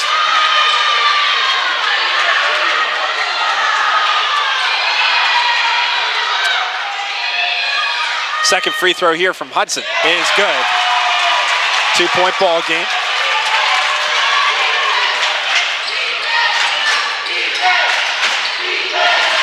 Torrio feeding into Farrow. Farrow had a backdoor and Burnham instead gets it back to Torrio for 3. And the Lions retake the lead on another Torrio 3. It's baffling. First she'll drive against 3 into the paint and somehow get the shot off. What a response. Renee Hudson puts her team back up by 2. And we still have 15 minutes of action. We thought it was going to be the 24s, but 24-14 matchup now. That ball last touched by Alyssa Cosio. And I believe the media timeout is going to be the call. This place is riled up, folks. Do not go anywhere. 4:57 left in the third on Granite State Sports Network.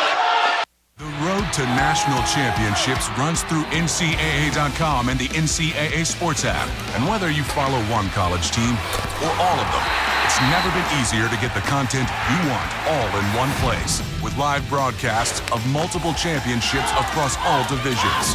With exclusive access. Ready to go? Let's have some fun. And highlights for every single championship. Stay in the game all season long with NCAA.com and the NCAA Sports app. Welcome back, fans, inside Bridges Gym. And fans, if NEC is able to hold on for victory, they will take on the semifinal winner between Becker and Mitchell. That is just underway, about 10 minutes into that game. That'll be here if NEC wins on February 23rd, this Saturday. And tip-off will be either 1 o'clock or 2 o'clock, depending on if the men win in the upcoming game. I was going to say the men will be playing next. 8 o'clock is the estimated start time. Looks like we could be right on there, which is awesome. But that game here, the championship game for the North Atlantic Conference, the conference that New England College was in last year. If this semifinal game has the atmosphere that did last year, if you can hear us, I think that'll be probably a win in our book. But right now, this place is absolutely mobbed. What an atmosphere on both sides. But what's great, 2 straight turnovers for NEC against the Lions, getting some crucial stops. It's a 4-point swing off of Hudson's 3-pointer. We saw the Lions coaching staff looking for a wraparound down low, trying to get a foul call, but nothing as of the moment. Hudson misses Lara Quinta. Turnaround J is going to be short, and this time pulled away and contained by Torrio. NEC's thinking there's going to be more pressure against him on these shots. That one was coming off the hip. Cosio flips it to Farrell. Farrell wide open. It's tipped, but right into the hands of Barba over to Torrio. Torrio spotted up before going into the lane. A lot of contact, but an offensive foul. Again, Big Hudson had her feet planted just outside the arch underneath the basket. But how many times tonight, Justin, have we seen an NEC tip defensively go right to a Lions player? Eastern Nazarene has been lucky in terms of the fact that they could have had 5 or 6 more turnovers. Instead, they get one there on offensive. Hudson looking to shake off Burnham, instead gets it to Perryville for 2, and it's good. 4-point lead here with 4 minutes left. Quickly up to Burnham. Burnham wanting to drive. She spins inside the paint. Blocked away by Bootlaw. Again, this Pilgrims defense is standing on their head here in the late going of the third quarter. But that last drive, that's what Hudson needs to do. Draw that double team working towards the post. She's going to have a player open in the corner. Blocked away, gets her own board. Strong on the offensive rebound and nearly fouls. Instead, she runs right into Torrio. My mistake, Burnham. Torrio, a lane to her left. Pulls up, has a wide open Cosio for 3. It's no good. It's tipped down, and Lara Cuenta had it, but if she didn't put her feet on the side of the wall. I love the ingenuity here with a very short baseline, but official on the far side was the one that grabbed it. It almost got away, too. She almost got that to work. The official baseline wasn't going to call it. Instead, with 3:17 left, Lions look to cut into this once again. Farrow's going to get the inbounds pass on the block to Burnham. Barba, now Torrio for three. And she finally cannot connect. Other way, a 1-on-2. Lara Cuenta looking for Thomas. Instead, pulls it out. Lara Cuenta pulls up. It's good. A 7-point lead for the Pilgrims. And a timeout called by Eastern Nazarene. We'll take one with them. A 7-point lead for the Pilgrims. 2:51 left in the third quarter on Granite State Sports Network.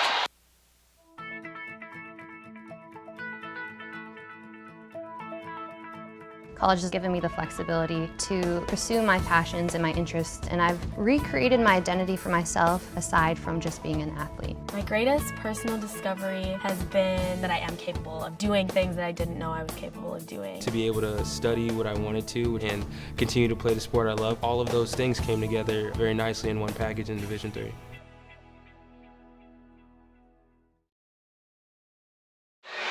Back here inside Bridges Gymnasium, the top seed in New England College Pilgrims putting up 9 straight. They have a 7-point lead, 47-40 here inside 3 minutes in the third quarter. And the crowd, ever since the start of the second half, has been on their feet. It has been as loud as it's going to get all night. And an outstanding, outstanding turn of events here for the home team if they can hold on. On the other side, Eastern Nazarene, a lot of work to do. Outside of the fact that they did at one point have a 13-point lead. What can they do here, Dan, to try to get themselves back in the game? Because right now, the momentum is 120% on New England College's side. They need to attack the post and get New England College again. Fouls against them. Already in the bonus. Why not try to exploit that a little bit more here? Up and under is good. And finally, after a 9-point spread, Barba gets Eastern Nazarene on the board. If there's one thing that I can point out that's been the difference maker, it's been New England College's defense. And they have stepped up big time here in the second half. A big tip there from Burnham.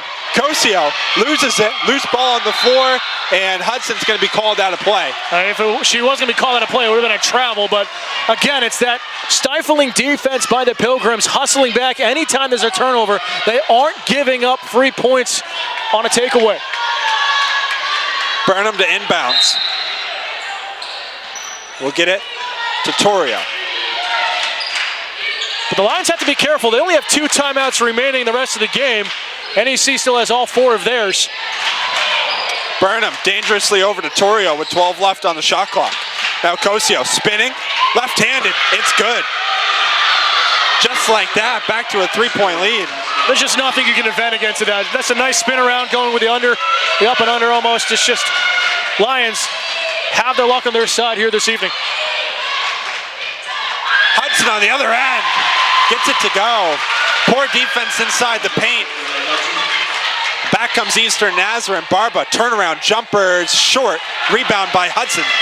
And that really comes from that last attack for Hudson is she's been driving and kicking it out. Now we're seeing that defense spread out by Eastern Nazarene, so that lane wide open in the paint. Hudson, 5 assists, 12 rebounds, 21 points. And a great offensive rebound there from Bootwell. Shot clock resets with 1:08.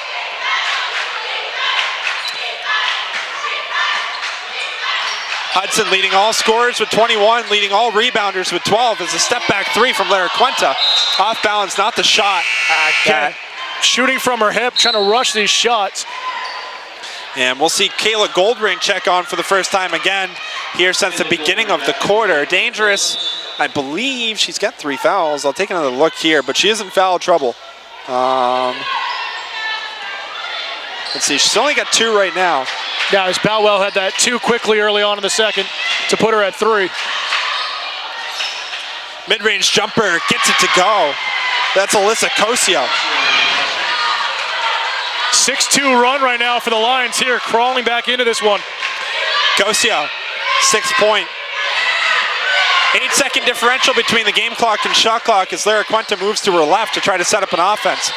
Picked up her dribble. Goldring wants the three. She's got space and she's going to take it. It's going to be long, but there on the offensive board, the putback from Hudson, no good. Another offensive rebound. Goldring fouled by Farrow with 12 and a half left.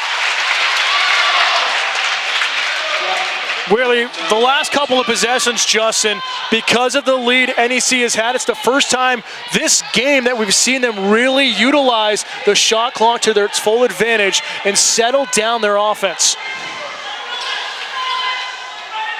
Goldring headed to the line for the first time this half, and she'll knock down the first. 4-point lead now for the Pilgrims. They've eclipsed 50 points.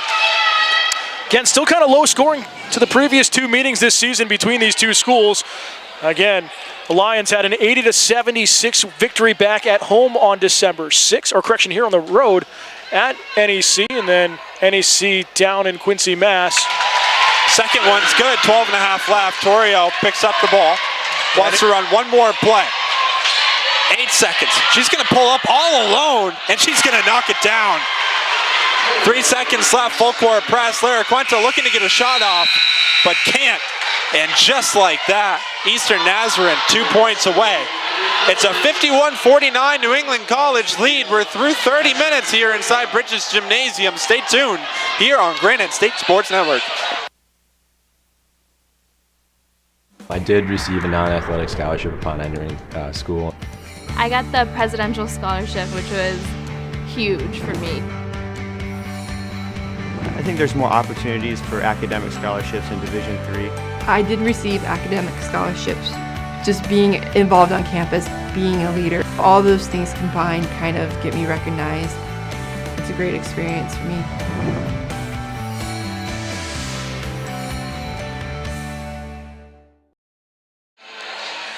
Fans, number 1 seed men's basketball for NEC battles number 4th seeded Mitchell College in the NECC semifinals right here inside Bridges Gym tonight at 8 p.m. or immediately following the women's game. Catch all the action right here on the Granite State Sports Network. Trying to stat check here, but it has been a battle of the guards. Renee Hudson, 21 points through 3 quarters. Tia Torrio with 22. An outstanding matchup between the two of them. And we're going to take a look here. As we said, Tia Torrio, one of 4 seniors on this Eastern Nazarene team. New England College, not 1 senior. I mentioned that back on Tuesday. But she's eclipsed her her season high. Back on January 4th against Simmons, she had 20 points in a 70-57 victory. She's only averaging 9.5 points a game. 42% from the floor this season is Torrio, but as mentioned, 22 tonight and still 10 minutes left. As a senior, as one of it could be your last game ever, she stepped it up, and both of these teams have gone at it. Dan, regardless of what the score is going to be here tonight, it's been an outstanding game. Oh, it has been Torrio, but NEC has to get Hudson going again. She's shown spurts here in the second half, especially in the third, of utilizing her teammates a lot more. And instead of trying to carry her teammates on her back, Torrio has to keep driving and allow her teammates to get some open shots as well. Well, Hudson's 13 third quarter points put the Pilgrims back up top by 2. And they'll start off with the ball. Goldring, great move just outside the paint, but a travel's going to be called. Goldring can't believe it right now. She's been frustrated with the officiating all night long. Torrio the other way to Chow. Chow quiet in the third quarter. Torrio's going to use the screen, move it over to Flaherty. Flaherty's only got 4 points tonight as well. Another name that we haven't called a lot, but somehow getting that ball to find the bottom of the hoop is Courtney Barba. Tied back at 51, but yeah, Flaherty came into tonight over 400 points this season. She's been held quiet. Lara Quenta, step back jumper. What a shot.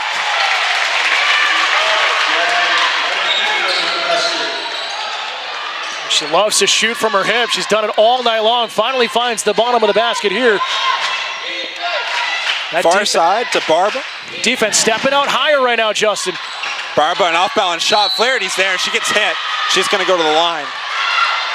And if that's on Goldring, that's her 4th.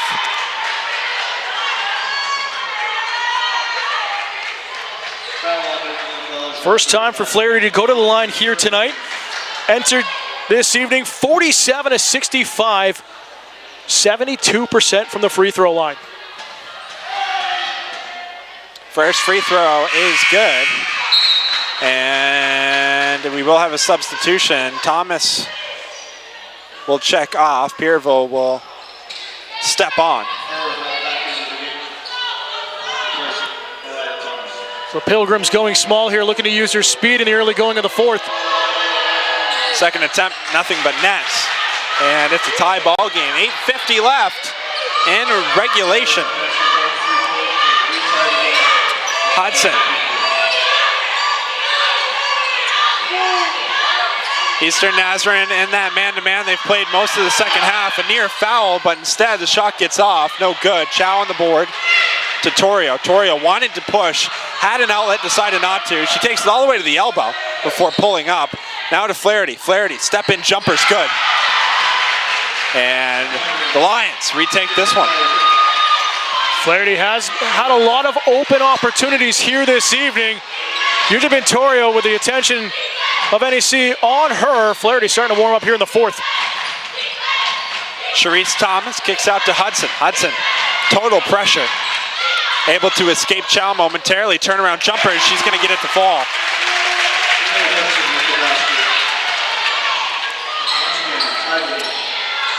Torrio to Flaherty. Flaherty stands in, takes it, no good. Loose ball rebound. The 14th of the night. 13 defensive for Renee Hudson. Hudson taking on Chow. Step back jumper is going to be a touch too strong. She got away with one with a push off there to open up that space too. Torrio back the other way. She's going to turn around, step into Lara Cuenta. She can't get it to go, and unable to get her own rebound. Lara Cuenta comes away with it, and a 3-on-2 the other way. Great pass into Pierreville for the bucket. We see Goldring and Hudson not even pressing. They're gassed back here in the backcourt. So that was essentially a 3-on-5 counterattack. The one thing Eastern Nazarene has had, and it might come into play late in this game, is they've been able to run the floor the whole game. As you mentioned, NEC looks a little gassed, but a travel is going to be called on Flaherty's offensive rebound. And we'll get a couple more substitutions. Bootwell's going to check on, as well as Delia Beltwell. Beltwell's got to be careful. She has 3 of her own on foul. She had 2 in about a couple of seconds time in the beginning of the 3rd quarter. Beltwell and Boatswain will check on.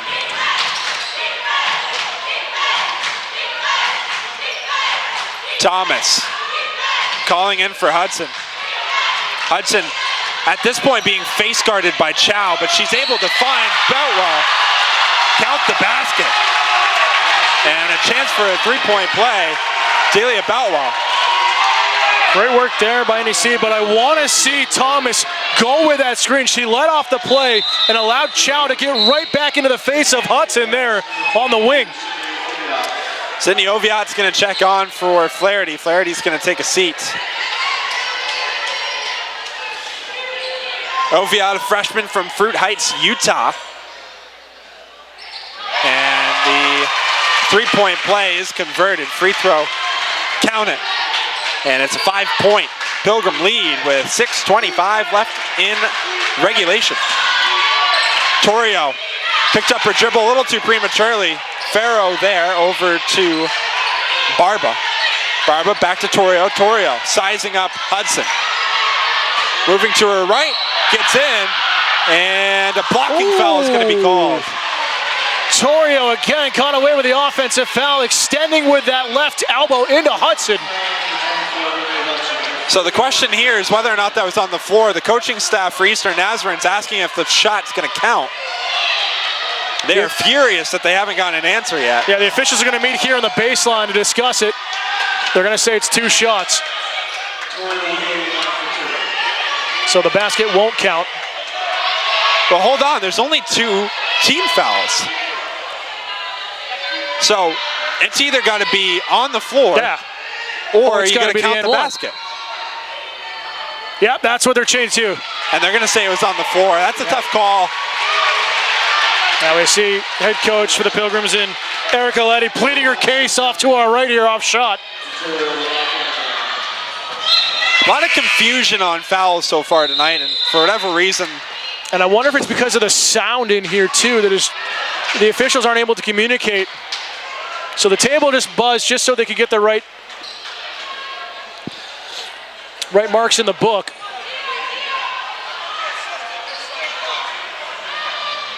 Now the Lions want an explanation. Back to action. That ball swatted away by Hudson. It's going to stay Eastern Nazarene ball. But the Lions have done so well is NEC's trying to prevent is that little slip in at the post on these inbounds on the baseline. Sasha Santamano, the head coach for Eastern Nazarene, close to a technical on her own. As Farrow threw it up, couldn't get it to fall. Nearly tipped away, but it's controlled by Hudson. Fans wanted to travel there on Eastern Nazarene. Miscommunication leaves Hudson alone, but she can't get it to go. Boutwell throws it up, a late foul. Nope, they're gonna say, oh, it is a foul. I thought it hit off the scoreboard. Well, that's what I'm gonna say. It just goes the other way. It was off the bottom of the shot clock, so it is out of play. The way the official used his hand gestures looked to be a foul. Yeah, I thought he was calling an offensive, but I was wondering where it was gonna be. But then he pointed to the shot clock. Either way, Barba for 2. Back to 3. I was gonna say, this isn't my first basketball game. I thought I saw an offensive down there, but there's been absolute confusion on every aspect of the game tonight. Loose ball, everybody colliding on it. Instead, Torrio comes away. Torrio trying to use her speed, but a great defensive effort, and a late foul is going to be called on Sharice Thomas. Thomas, it looked like she had her hand in there cleanly. Torrio thought it was only one behind her. Unlucky break there for the Pilgrims. We still have 5:04 to go here in the 4th. Torrio so far 6 of 8 from the free throw line. Those 2 misses coming on the technical foul back in the first half. First free throw, no good. It's just deafening in here right now, Justin. Again, Goldring and Lopez check on. We can't even hear each other up here. If this is anything what we're going to have in the men's game, this building might come down tonight. Closed end, no good. She's missed 4 in a row from the free throw line. As mentioned, free throws down the stretch, about as important as any other facet of the game. And despite the fact that Torrio's got 25 tonight, those free throws could come back to haunt instead. It's immediately turned back over and handed off to Torrio. Great hands underneath the hoop from Farrow. And Torrio has a wide open Barba. Barba wants it, sets her feet, gets it up, it's well off. And it's gonna be eventually pulled away by Lopez. Lopez to Lara Cuenta. Head coach Eric Aletti is telling him slow down and set up an offense. I think Hudson might have actually been credited with that rebound, tipping it back to her teammates. Lara Cuenta to nobody but a kick ball. And immediate timeout on the floor. We're going to take one with them, a 3-point Pilgrim lead, 4:15 left in regulation, and a game you do not want to miss the ending to here on Granite State Sports Network. Diving in college taught me to strive and be the best athlete I can be, but also the best student I can be. My coaches always made sure that the student comes first, because not everyone's going to become a professional athlete. So they make sure that we will do great in academics. I knew that would only open the door to my future, and I'm really excited to start my dream program for physical therapy.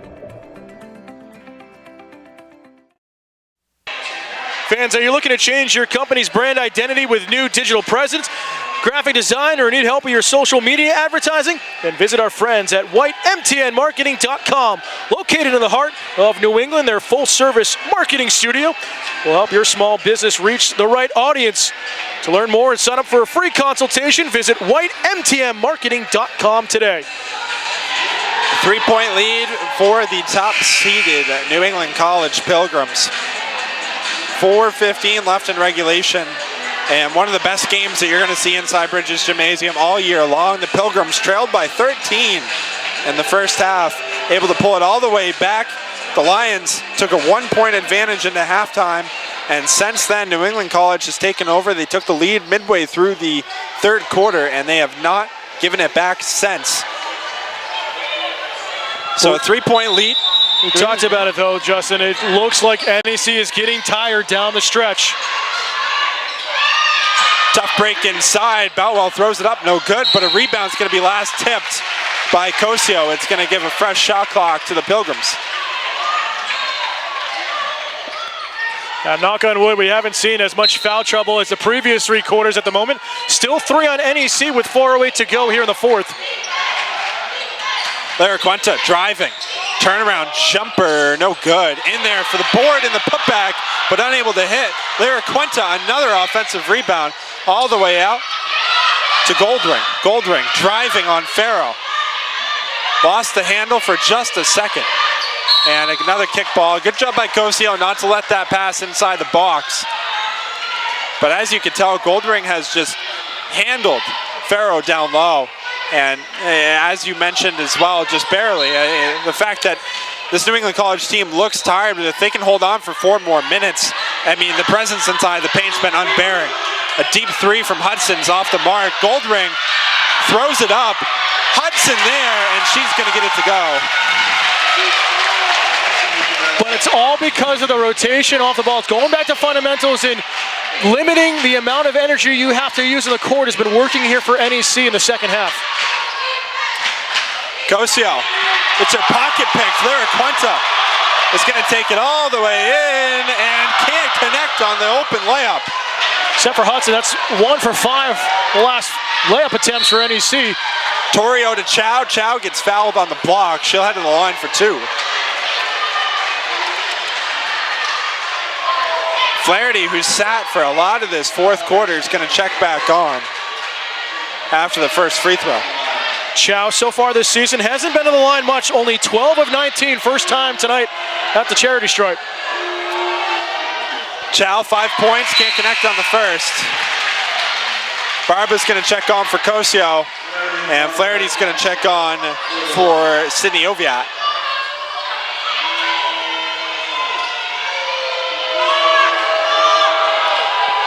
And the booze coming raining down inside Bridges Gym. Second free throw, can't connect. Flaherty working for it, now pulled away by Lara Quenta. She's going to walk it up inside 3 minutes left in this one.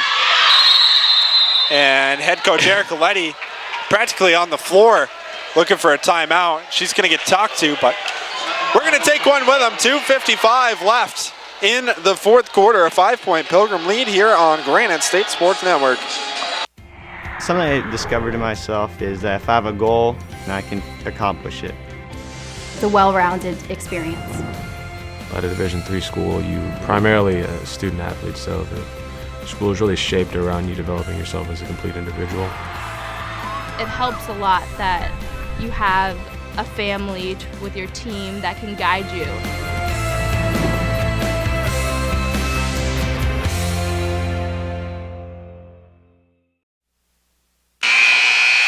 Back here on Granite State Sports Network, 2:55 left in the fourth quarter, and once again, Eastern Nazarene trying to mount a comeback, but it's been all offense inside the paint here for the Pilgrims. It's been Goldring, it's been Boatswain, it's been Boutwell. Anybody that can get involved, and if it's not them, it's Renee Hudson out on the perimeter. It's been such a 1-2 combination effort. I feel I put the commentator's curse on it, Justin, though, but as we mentioned about fouls, 4 team fouls on NEC here, 2:55 to go, but still fouls to give for the Lions down the stretch that could really play in their favor. So NEC's going to have the ball under their own basket. Deep pass, Lara Quinta's able to corral it in. One thing to notice too, coming out of that timeout, is Tia Torrio has that right hand bandaged up. Boutwell, it's her own rebound, but blocked away, Flattery.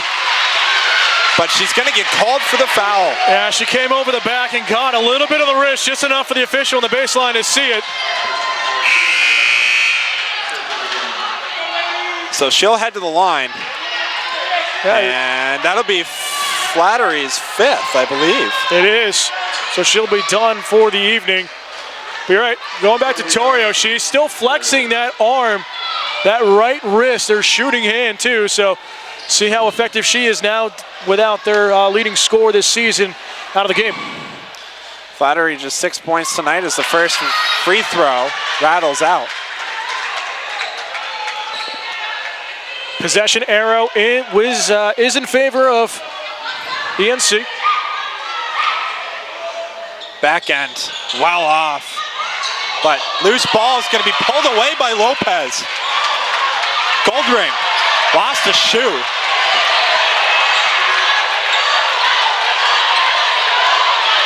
Hudson, near side, looking for a shoeless Goldring. Instead, takes it in on her own, can't connect, and is pulled away by Farrow. Frustration there by Hudson, unable to come down with it. They're going to official timeout for their shoe here for Goldring. It's all right. Goldring, I have to untie it with her teeth. As a parent, I'd say no. I just love the PA announcement. First lost shoe of the game on NEC. That's fantastic. That was an undertone. I didn't even hear it. I can barely hear anything in here. But first time tonight we're going to see a full court press too. And that one's picked away. Boutwell gets a hand on it, 3-on-2. Lara Quinta lays it home. It's all because of Lara Quinta's head fake. It drew that defense away on that steal and that counterattack. Torrio. And a deep three is good. Sydney Oviatt pulls it back within 4. Oviatt's been open from that right corner most of the evening. Finally getting her first one, I believe. It's her first basket of the night, 3 points, just 2 field goal attempts for Oviatt. Lopez. And it's going to be eventually touched out. I believe they're going to say it was last touched by Renee Hudson. Yeah, she dribbled either off her knee or just off the tip of her fingers. So 1:45 left. Eastern Nazarene needs a basket and they need a stop. You're not at the point where you need to foul quite yet. Lions going to try to kill some clock before Hudson steps up and forces them to chew up some time here. Burnham driving with her left across the baseline, double teamed. Looking for an outlet, finally finds Barba. Barba up for 2. Contested but no good. But a late jump ball is going to be called and it's going to stay in possession of Eastern Nazarene. That's a tough break. I'm still very impressed by NEC's board play here in the second half. They have been so strong on these rebounds. That ball handed in, and a reach-in foul here on the Pilgrims. It's going to be Paravel, and so that's going to be 2 free throws. Talked about it. Fouls down the stretch against NEC. Oviatt on the line. First time tonight at the free throw line. Knocks down the first. Again, Oviatt, just a freshman from Fruit Heights, Utah. First real big opportunity, the most 2 crucial free throws for this team tonight. She knocks down the first. Yeah, she's now 14 of 19 from the line this season. Hasn't been there often. Back end is good, and it's a 2-point game here with 1:18 left. Haley Martin looking to check in. She has 3 fouls for NEC. Lara Quinta, a little out of control there given the circumstances, but she's able to get it in. Goldring turns it around, left hand floater, no good, and it's blocked down. Loose ball, and it is going to be a jump ball. It's going to stay in possession of New England College. And right now, Martin's going to check back on. Again, Goldring is expecting more contact underneath the basket. And we've seen that a bunch here in the second half by both teams, just hard off the glass, expecting that hit to come. We see a lot of misses from that. New England College going small here as well. Chow's going to check back in. Just one forward on the floor for the Pilgrims in Goldring. Goldring untouched. He gets it all the way out at the top of the point. Under a minute. A 2-point game. Lara Quenta driving with her left. The up and under, no good, but she gets her own rebound. Turnaround jumper, no good. Another rebound, and it's loose and finally picked up by Tia Torrio. Torrio, it's got 42 seconds left, a 2-point game. Up to Barba. Barba driving, lays it up and in. 64-64 with 36 seconds left. It's close to a travel, too. We have a timeout on the floor. We're going to take one with them. 33 seconds left in regulation. 64 apiece here on Granite State Sports Network. We can stop to make sure someone is okay. Get in the way and disrupt the situation. Get someone a cab. Or walk them home safely. We can change the language around rape. We cannot be bystanders. Taking action isn't always easy. But it's on us to intervene. Because we can. Learn more and take the pledge at itsonus.org.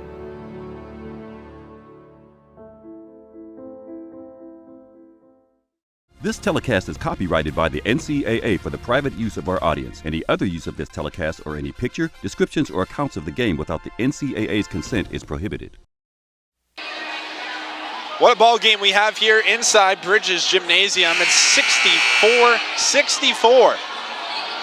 A big-time 2-point layup there by Courtney Barba. A lot of contact on the block, but she gets it to go.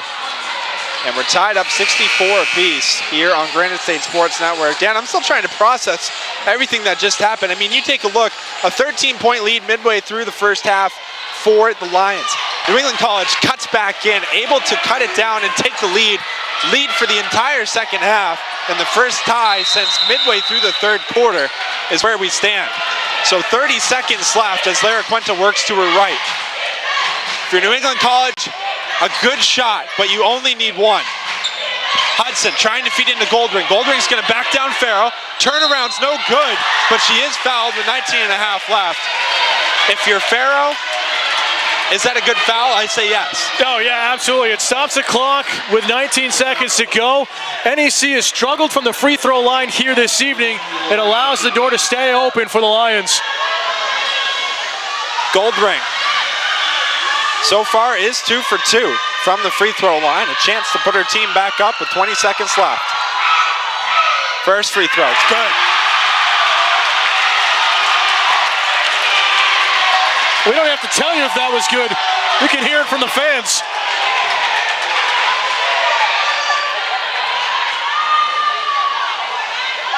Four guards out on the floor for New England College. 20 seconds left in this one. The closed end of the free throw, no good. And it's pulled away, and immediately calling for a timeout is Jen Burnham. We're going to keep it right here. 17 seconds. They ran off 2 seconds on that shot, which seems a little odd. Regardless, there's enough time there for Burnham to at least pull down the ball, call a timeout. Now with 17 and a half left, again, you don't need a three. You don't need anything off balance. You have 17 seconds to work up something. Yeah, and here I believe you get to advance the ball too, up over midcourt. So it's an advantage there for the Lions. They need to set the screen at the elbow. Too many times, especially in the first half, and that clutch shot by Terrado at the end of the second quarter, of using the wing, setting the screen and opening up space. It doesn't have to be a three like you talked about. Get that mid-range jumper and just seal off NEC down low so they can't get a hand in the way. But it's all about the inbounds. It's off the ball movement and getting away from your defender here for the Lions. So with 17 and a half left, just taking a quick look at the live stats, Eastern Nazarene has shot 44% from the floor in the second half. Update in the other semifinal in the NECC. Becker on the road in the 3 seed at Mitchell, leading by 6, 20-14. midway through the second quarter. Courtney Barba is going to inbounds the ball. Man-to-man pressure across the board here for the Pilgrims. Chow is going to get it top of the key. She has all the left side. She's going to throw up a prayer, no good. Offensive rebound by Farrow. Jump ball, but it is going to be in possession of Eastern Nazarene. And that's one thing I did forget to point out is that Eastern Nazarene had the possession arrow. We'll see if the Lions take their last timeout. Doesn't look like they're going to. They're going to try to get a quick substitution in, and they will. Sydney Oviatt's going to check in. But here, this is what the NEC has to be careful of. So many times in the first half, on an inbounds right underneath the post, a quick inbounds into the paint and an easy layup for the Lions. Oviatt gets the ball. She's going to hand off to Barba. Barba puts it up with 5. No good. Loose ball is going to be pulled away. Lara Quinta fouled with 3 seconds left. I'm really surprised Eastern Nazarene went away from that inbounds that was working so well for them in the first half. Even with a double team, they were getting a quick feed right on the baseline and an easy layup, if not drawing a foul with a team that already has 5 and are in the bonus.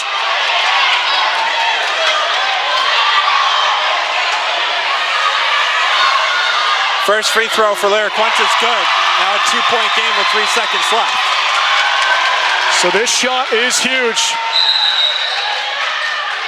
Whistle's blown here.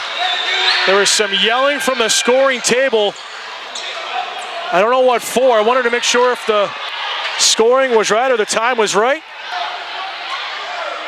So they're saying, no.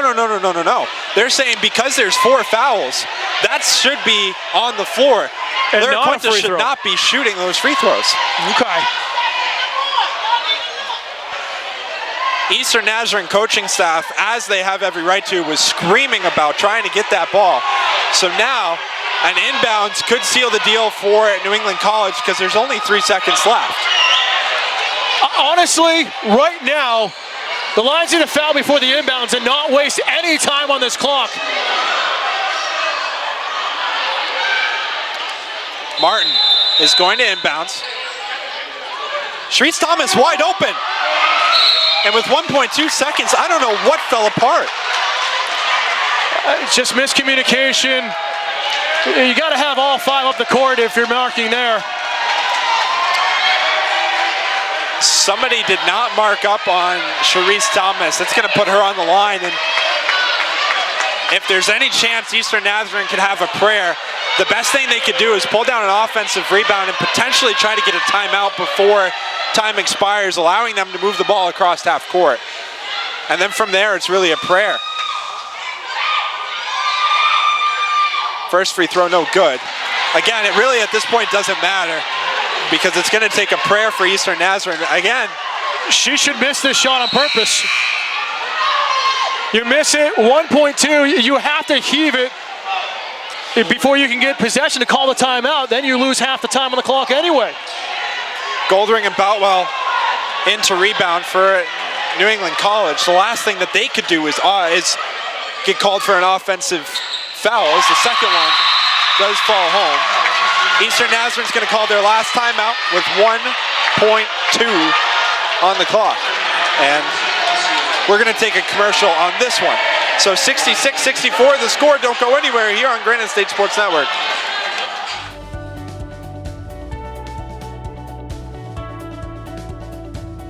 I just wanted to get good grades and to do well. But it also made me realize that I have a lot of career goals. You're there to get a full college experience, not only participate in your sport, but participate in things outside of that. And it's all about growing as a person. My coaches have helped me with figuring out who I really am. Their lives are dedicated for us to succeed. 1.2 left. Eastern Nazarene is going to get the ball on the far side, just in front of the scorer's board. A second is left on the clock. So Eastern Nazarene needs a quick shot. And a foul is going to be called. Unbelievable. Dahlia Boutwell is going to get called for a foul. And that's going to put Jen Burnham on the line for two free throws. Unreal. With a chance to tie, we saw we had the scoreboard off. A 2-point game, but Chance to tie it with 1.2 to go.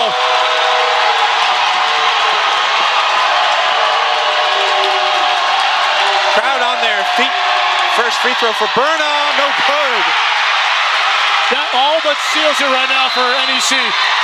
No timeouts remaining for the Lions. You can't see it on our screen, but all 200, 250 in the gym are on their feet in front of us. Burnham's going to have to miss this one. It's short. They get the board, but it's too late. And New England College advances to the NECC championship game. What an outstanding game we had here this evening. You couldn't have scripted it any better. Back and forth, hats off to the Lions. They came out absolutely on fire. They know the atmosphere here at New England College. They had a win here early this year back in December. They got out to that 12, 13-point lead, but it was a clutch shooting in the midpoint of the game for the Pilgrims with Renee Hudson that able to lead the team to victory and hold on down the stretch. Hats off to the 4 seniors on this team. In Eastern Nazarene, Emma Farrow, Tia Torrio, Stella Dulé, and Alyssa Cosio. An outstanding performance. A great way to end their career, just on the wrong side, but the Pilgrims 66-64. Dan, any final thoughts? No, just great work by both teams here tonight. We were talking before we went on the air that it was going to be a lot closer than what we saw in that 1-8 matchup on Tuesday. Just Eastern Nazarene have so much to build off moving forward, but it's the #1 seed that able to survive here at home and advance to the championship game on some clutch shooting down the stretch. That's going to do it here for us this first game. The final score for the final time, 66-64. New England College, the top seed, will be back here to host the NECC championship game. Thanks for tuning in alongside Dan Salzer. I'm Justin Swiderski. The men's semifinal starts in 25 minutes, so do not go anywhere.